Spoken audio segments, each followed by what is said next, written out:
안녕하세요. 저는 이번 프로젝트에서 품사 태깅과 관련된 안내를 맡은 서울대학교 국어국문학과 박사 수료한 고동현입니다. 네, 여러분께서 실제로 작업하시면서 품사 태깅, 형태소 주석을 어떻게 하면 좋을지에 대해서 간단히 살펴보도록 하겠습니다. 네, 먼저 품사 태깅 예시를 보면서 한번 살펴볼 텐데요.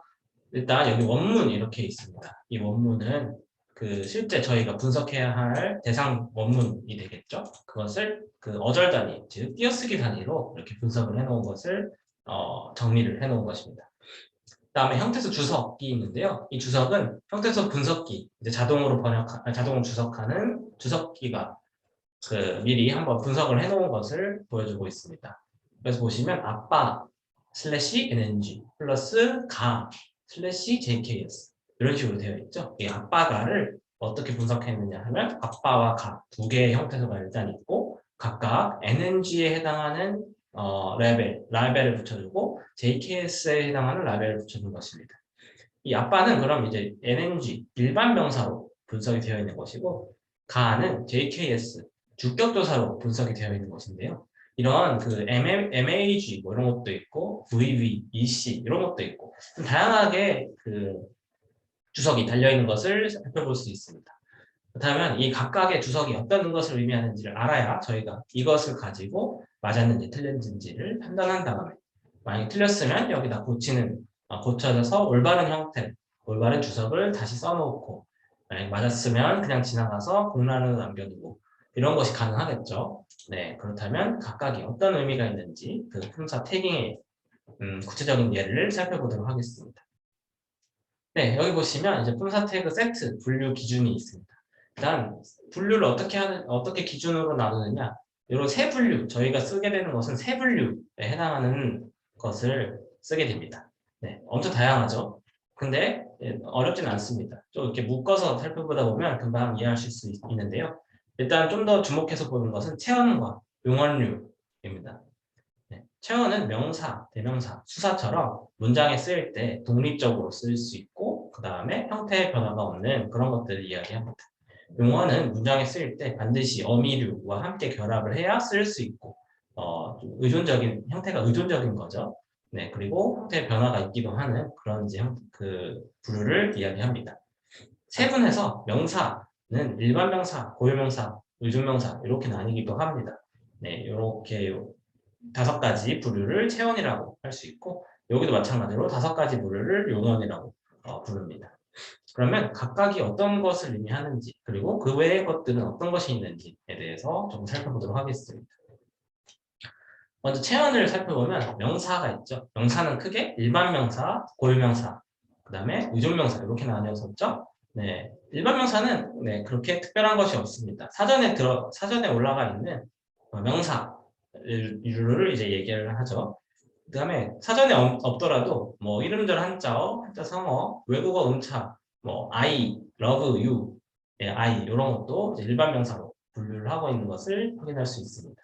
기타 다른 품사로 분석될 수 없는 단위도 이제 NNG를 주고 있고요. 그다음에 명사 상당어가 있는데요. 명사 상당어라는 것은 무엇이냐면 어디 가느냐, 어디 가느냐 자체는 명사가 아니죠. 일단 일종의 문장이라고 할 수 있는데요. 질문이죠. 그것에 가가 붙어서 이것을 명사처럼 취급하면서 쓰고 있습니다. 뭐 이런 경우도 마찬가지고 는, 를 이런 거 조사인데 문장에 들어갔을 때 뭔가 명사처럼 쓰고 있죠. 멀리에 이런 것도 부사인데 명사처럼 쓰고 있죠. 이렇게 실제로 명사가 아니지만 조사가 붙어서 문장에서 어떤 명사로 쓰이고 있는 경우에는 이것을 명사로 쓰는 것이 아니라 원래대로 그냥 분석을 한 다음에 동사 플러스 연결어를 이렇게 분석을 한 다음에 그냥 조사를 따로 분석을 하는 것을 알 수 있습니다. 네, 멀리, 뭐든 이런 것도 마찬가지일 거고요. 그 다음에는 고유명사가 있습니다. 고유명사는 이제 특정한 사물에 붙여지는 이름이죠. 그래서 원칙적으로 지시 대상만 가질 뿐 의미 내용은 가지지 않습니다. 그러니까 이 고유명사를 가지고 고유명사를 이야기했을 때 무엇을 가리키는지 사람들이 딱 알 수 있는 그런 것을 고유명사라고 하는 건데요. 근데 이렇게 하면 좀 사실 원칙만 있을 뿐 너무 좀 구체적으로 어떤 것이 고유명사인지 좀 헷갈릴 수 있습니다. 그래서 이 지침에서는 고유명사에 포함될 수 있는 것은 조금 더 자세하게 써놓았는데요. 첫 번째는 인명이나 종족명입니다. 네, 뭐 이런 식으로 무슨 종족, 알타이족, 피그미족 이런 것을 이제 고유명사, 그 외에 뭐 이름, 네, 뭐 등등은 이제 고유명사로 하고, 지명도 고유명사로 할 수 있고, 국가명이나 왕조명도 고유명사로 네, 하고 있고요.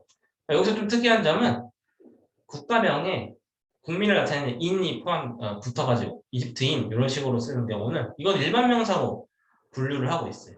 앞에서 이런 종족명은 고유명사로 분류를 하는 것과 조금 다르죠. 네, 이 점이 조금 이제 특기할 만한 점인 것 같습니다. 그 외에도 뭐 건축물, 시설물, 구조물의 이름, 그 다음에 뭔가 회사, 학교, 정당, 기관, 단체와 같은 그런 것들의 이름에서도 네, 고유명사로 분류하고 있는 것을 확인할 수 있고요. 여기서 조금 이제 살펴볼 부분은 헌법재판소, 대법원, 고등법원 이런 것처럼 정부기관 명칭은 다 일반 명사로 처리가 돼요. 그런데 서울고등법원, 서울시경찰서, 서대문구치소 이렇게 서울, 서대문 그 자체로 고유명사인 경우 고유명사인 것이 포함되어 있는 경우에는 그 통합형을 다 고유명사로 처리하는 예외가 있습니다. 네, 이런 거 조금 이제 알아두시면 좋을 것 같고요. 다음에 야거나 준말의 경우에도 원래 그 용어, 예를 들어서 육군사관학교 아니면 정보통신위원회 뭐 이런 것이 어떤 것으로 분류되는지에 따라서 약어도 그 원래 말에 똑같이 맞춰주시면 됩니다. 네, 원래 말이 NNP였다면 약어도 NNP, 원래 말이 NNG였다면 약어도 NNG 이렇게 처리를 할 수 있겠습니다. 네, 그 외에 창작물, 그다음에 언어명 이런 것도 이제 고유명사로 처리를 할 수 있고요. 네, 다음은 의존명사입니다. 의존명사는 이제 표준국어대사전에 의존명사로 실려있는 것을 의존명사로 한다. 이렇게 알아두시면 편하고요. 그 다음에 조금 예외적으로 의존명사랑 일반명사 모두 같이 쓸 수 있는 경우가 있어요. 예컨대 뭐 사람, 시간, 그릇 이런 것이 있죠. 한 사람 이렇게 하면은 이제 한이 사람의 서로 이제 의존하고 있는 관계다 이렇게도 볼 수 있지만 사람이라는 것은 원래 그냥 사람은 어떻다 이런 식으로 일반 명사처럼 쓰일 수도 있죠. 이런 경우에는 이것을 NNB가 아니라 NNG로 네, 한 그릇 여기서 쓰이는 그릇도 마찬가지로 NNG로 네, 표시하고 있는 것을 알 수 있습니다. 그 다음에 겉과 거 이것도 조금 이제 특이한데요. 겉은 이제 거처럼 줄여서 쓰기도 하죠. 많이 그렇죠. 그럴 경우 공부할 거를 이렇게 거의 형태가 거의 음절이 다른 것에 영향을 받지 않고 그대로 살아있을 때, 거 이렇게 되어 있을 때는 그 거를 그냥 거로 분석을 합니다.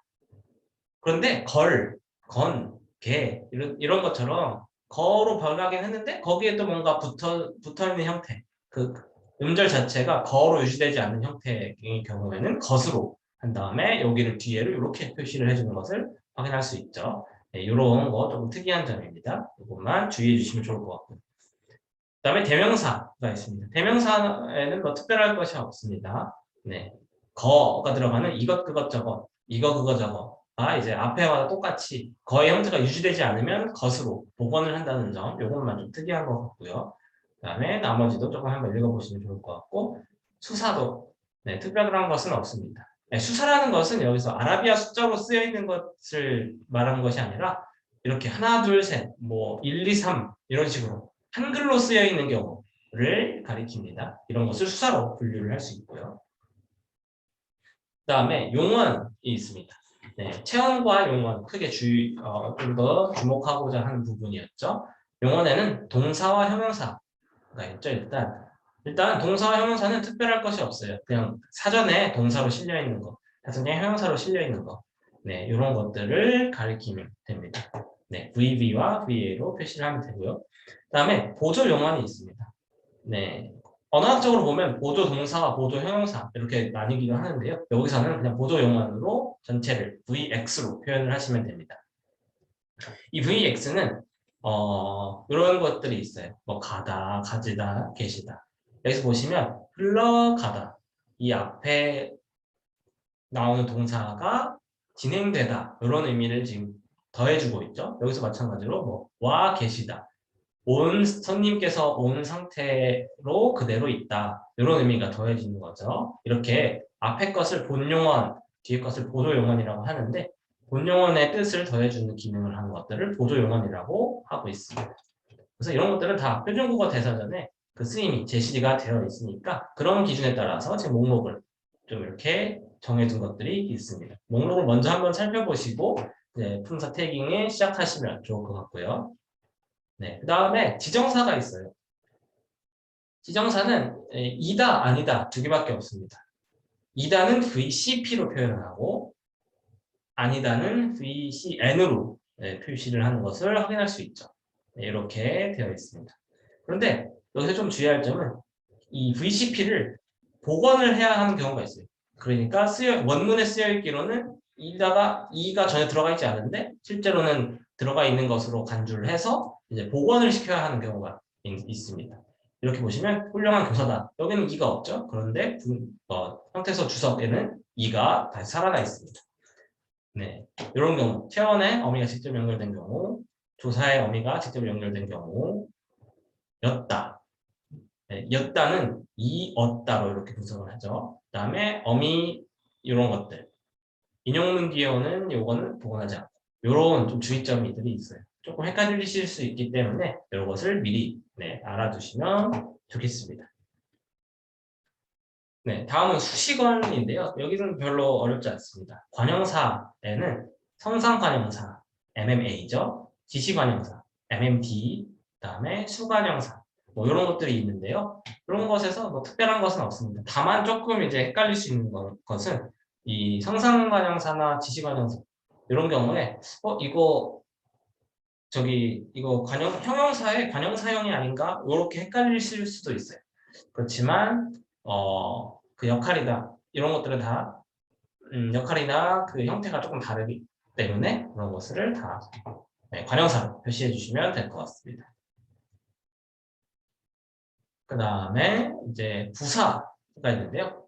네, 부사에는 접속 부사가 있고 일반 부사가 있고 그렇게 두 개로 나뉩니다. 여기서도 뭐 특별한 것은 없지만 용언 활용 여기서 마찬가지로 용언 활용형이나 이렇게 그래서 그런 거 형태는 지금 똑같죠. 그렇지만 맥락상 이 앞에 거는 접속부사.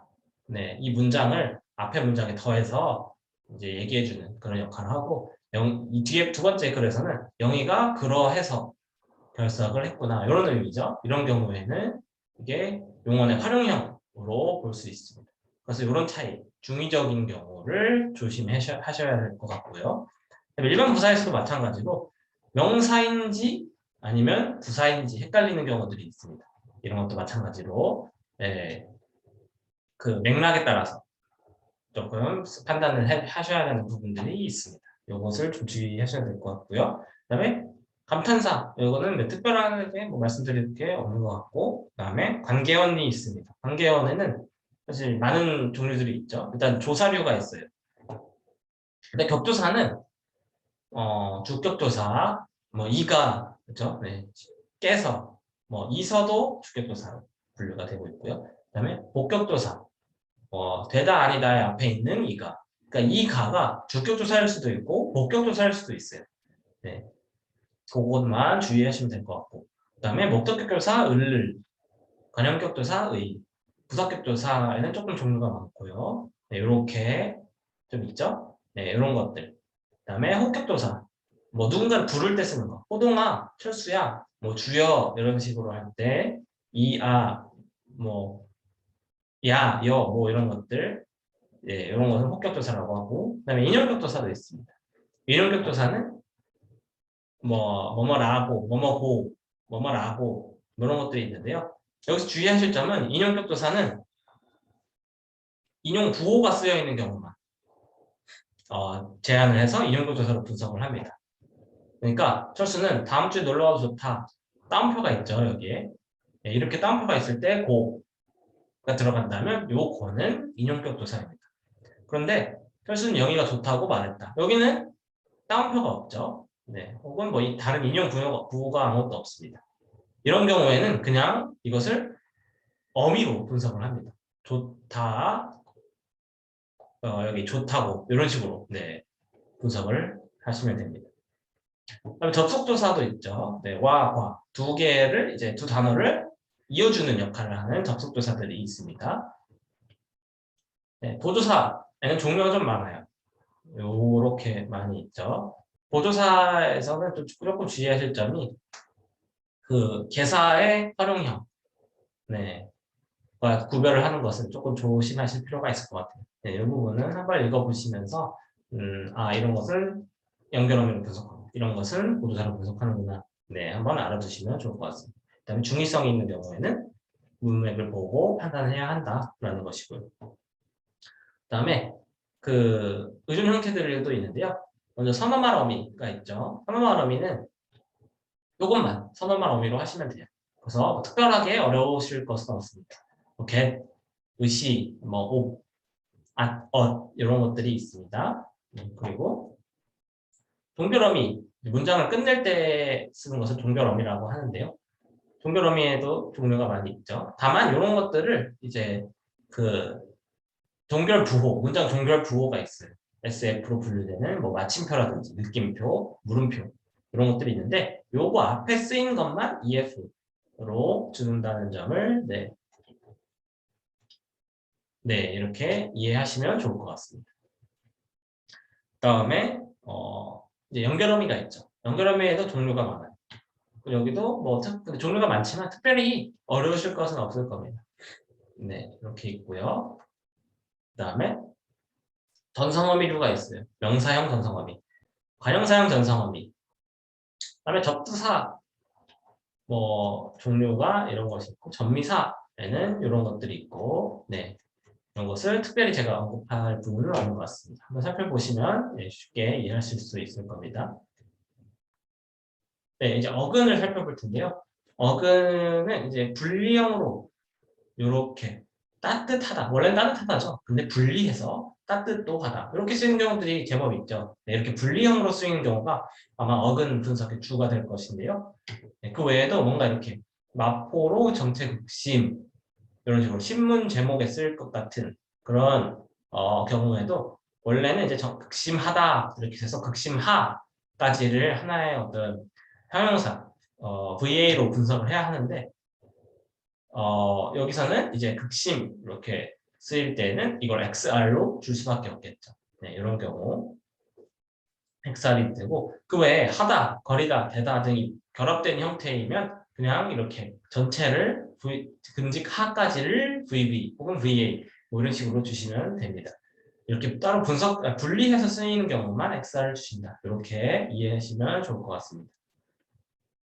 그다음에 기호들은 네, 특별한 것이 없습니다. 뭐 기호들은 여러 가지가 있지만 이것은 크게 그 분석기가 틀리게 분석할 경우도 거의 없고 네, 여러분께서 헷갈리실 만한 부분도 거의 없습니다. 네, 그래서 넘어와서 마지막으로 합성어만 한번 살펴볼 텐데요. 합성어의 경우에는 일단 표준국어 대사전을 따른다 이렇게 생각하시면 좋을 것 같아요. 네, 표준국어 대사전에 등록되어 있으면 하나로 이제 등록되어 있으면 하나로 쓰면 됩니다. 네, 정치 권력 같은 경우를 살펴보면 사전에 정치 권력이 한 단어로 등재가 되어 있어요. 그러면 그냥 하나로 분석을 하시면 됩니다. 근데 이런 경우도 있어요. 학생 운동을 쳐봤을 때, 사전에 쳐봤을 때 학생 2호 눈웃음 표시 이런 게 있고 운동 이렇게 표시가 되어 있는 경우가 있는데 이거는 아직 하나의 단어로 보기는 어렵지만 자주 같이 씁니다. 뭐 이 정도의 표시예요. 그래서 이런 경우에는 이거를 따로 분석을 해주셔야 합니다. 네, 이 대시와 요거 떡새 표시 요것을 구별해서 네, 이해해 주시면 좋을 것 같고요. 그다음에 합성은 등록되어 있지 않은 경우에는 분리를 해야 합니다. 네, 그냥 이제 간편하게 분리가 되면 좋은데 이렇게 좀 헷갈리는 경우들이 있을 수 있죠. 그런 경우에 이제 요 원칙에 따라서 요 두 가지 원칙에 따라서 분석을 해주시면 될 것 같습니다. 네, 그러면은 이제 그 예시를 보면서 한번 또 말씀을 드리는데요. 이런 식으로 먼저 좀 통과 이렇게 써야 하는 경우가 있어요. 어떤 경우냐면 이거 가가 너가 친구이다 이런 식으로 이제 사투리가 쓰여 있죠. 근데 가가는 어떤 사투리인지 정확하게 알기가 어렵다 이런 경우가 있을 수 있어요. 이런 경우에는 그냥 통과 이렇게 써주시면 됩니다. 네. 그런데 이런 경우 하는 짓이 가관이다. 가관이다는 가관이다 임을 알 수 있죠. 네. 이렇게 알 수 있는 경우에는 요 원문 수정에다가 원문을 수정해서 써주시고 네, 가관이다가 아니라 가관이다 이렇게 써주시고 그 다음에 요거를 바탕으로 형태소 수정을 해주시면 됩니다. 형태소 분석을 수정해 주시면 됩니다. 네, 이렇게 보이는 것을 알 수 있고 그 다음에 또 조금 더 살펴보면 이런 경우도 네 마찬가지죠. 배슬이지만 벼슬임을 알 수 있죠. 네, 그래서 벼슬로 고친 다음에 여기도 마찬가지로 벼슬로 표시를 해서 레이블도 달아주시고요. 그 다음에 과거 이런 것도 마찬가지고. 근데 혼세 이런 거는 뭔지 알 수가 없죠. 도저히 어떤 뜻인지 알 수 없는 경우에는 그냥 통과로 써주시면 됩니다. 이렇게 해주시면 될 것 같습니다. 네, 이렇게 형태소 분석을 하실 때 좀 주의하셔야 할, 통과로 쓰셔야 할 부분, 그 다음에 원문 자체를 수정하셔야 할 부분에 대해서도 말씀을 드렸습니다. 네, 여기까지 하면 이제 형태소 분석을 하시면서 여러분께서 작업을 하시면서 품사 태깅과 관련해서는 네, 중요한 사항을 말씀을 드린 것 같네요. 네, 혹시 또 궁금하신 점이 있으시면 여러분 팀장님과 혹은 여러분끼리 함께 소통하면서 논의하면서 네, 맞춰가시면 좋을 것 같습니다. 네, 제가 보여드렸던 이 형태소 가이드라인이 완벽한 것은 아닙니다. 그래서 분석을 하시다 보면 조금 헷갈리는 부분도 있으실 수 있고 또 이건 어떻게 해야 하지? 이건 나는 이렇게 해야 할 것 같은데 다른 분은 이렇게 하셨네. 이렇게 생각되는 부분도 있을 겁니다.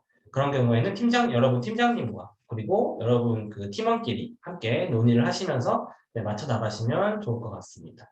안내 영상 봐주셔서 감사합니다. 네, 저는 지금까지 고동현이었습니다.